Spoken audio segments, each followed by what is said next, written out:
Hello guys. Welcome to Crypto Tutorial Channel guys. Darkness08 here. Ngayon pala, etong Gensokichi, tuturo ko sa inyo kung paano yung isa sa mga technique na natutunan ko sa paglalaro dati. Actually, di naman siya technique, pero yung mga bagay na nakakalimutan lang or parang hindi napapansin ng ibang players.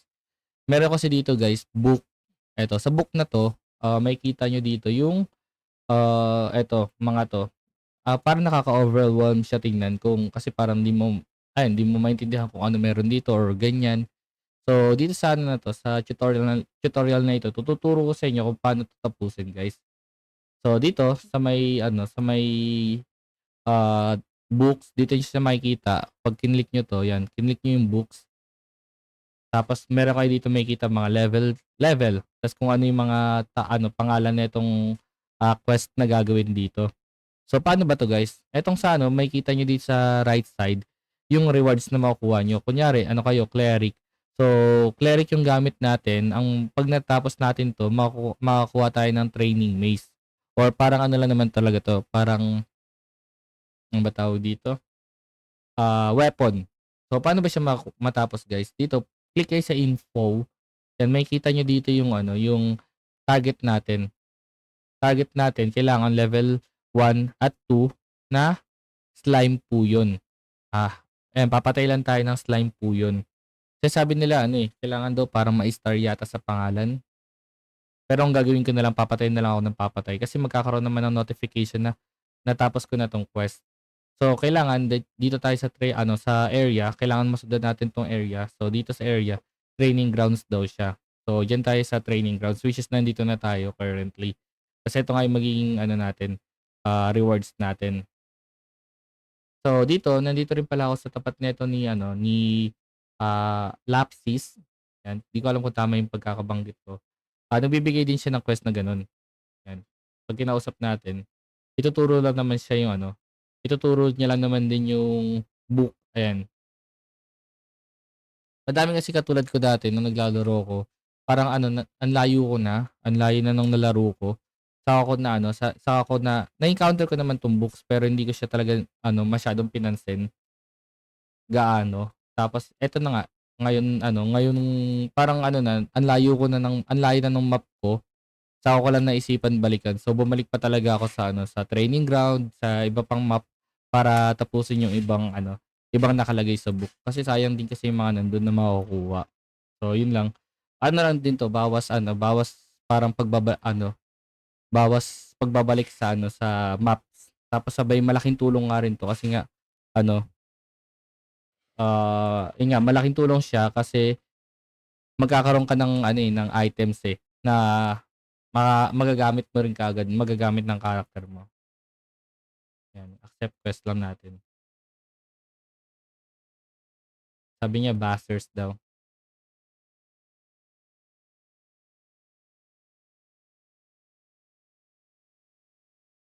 wala tayong MP,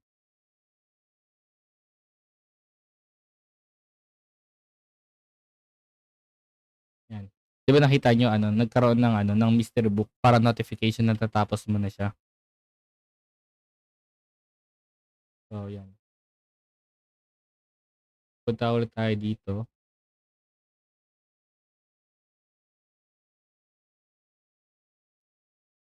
Then hangga't isang tip na lang din talaga hangga't maaari kapag meron pa siyang yellow guys sa ulo niya, gawin niyo ng gawin guys.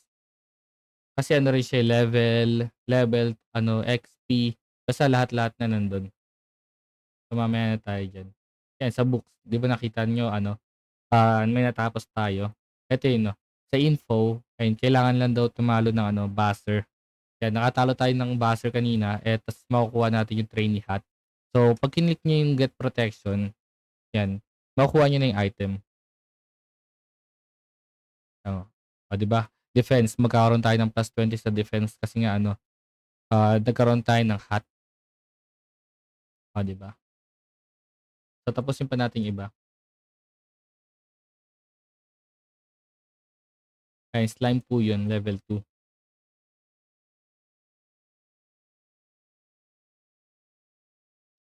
Sobrang laking tulong niya lalo na 'pag nagsisimula guys. Dati kasi talaga Di ko siya gaanong pinansin kung di mo talaga papansinin yung ano, yung quest. Yung ano, yung parang kunyari iintindihin yung ibang ano, ginagawa dito, parang tuloy-tuloy ka lang sa paglalaro, susundan mo lang yung quest. Yun, katulad niyan 'di ba kanina ano, kung di natin 'to dinaanan, ano, magpo-proceed na sana siya sa story ng quest. Eh, sayang 'tong mga stats na nakuha natin, tulad niyan, XP din 'yan makukuha natin, oh, 'di ba, quest clear. Tapos sabay dito sa ano, sa books, tapos natapos na natin yung ano, yung isa pang quest dito, ayan, apprentice, get protection, ano 'to, sword or ano, ayun, oh, 'di ba 80 din 'yun. So, sayang talaga yung gano'n pagka na-miss natin yung part na ganitong mga importanteng bagay.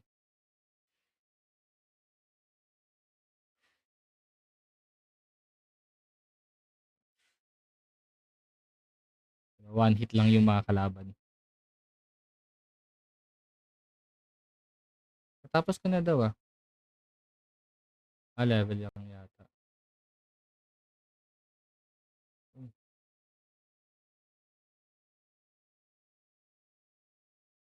'di ba?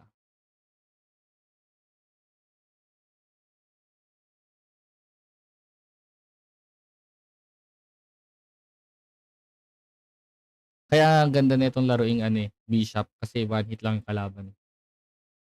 'Yan dried meat, yung nakita niyong dried meat na sinabi niya, ayun yung parang pagkain para kapag kumain kasi kayo magge-generate yung ano, yung magre-regen yung health saka yung mana.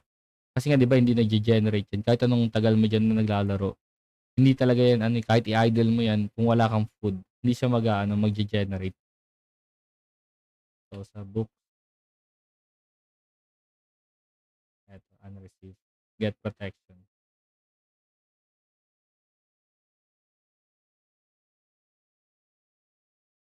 Hmm, dalawang item yung binigay sa'tin, ah. Tas bago tayo umalis sa'min training grounds, bago tayo umalis ng ano, kailangan make sure natin na wala ng pang training grounds. Dito yun sa area guys, wala na ba? Yan. So, puwede na tayong mag-proceed na wala na rin siyang white dito guys, ay wala na rin siyang yellow.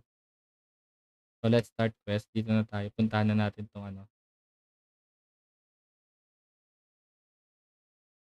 So, ganun lang siya guys, para sa mga, maglalaro nitong ano, Genso Kishi, ganun lang yung gawin niyo. Sobrang laking bagay na matutulong nung ano na yun, nung books na yun sa ano, sa pagga-grind niyo. So, yun lang, thank you.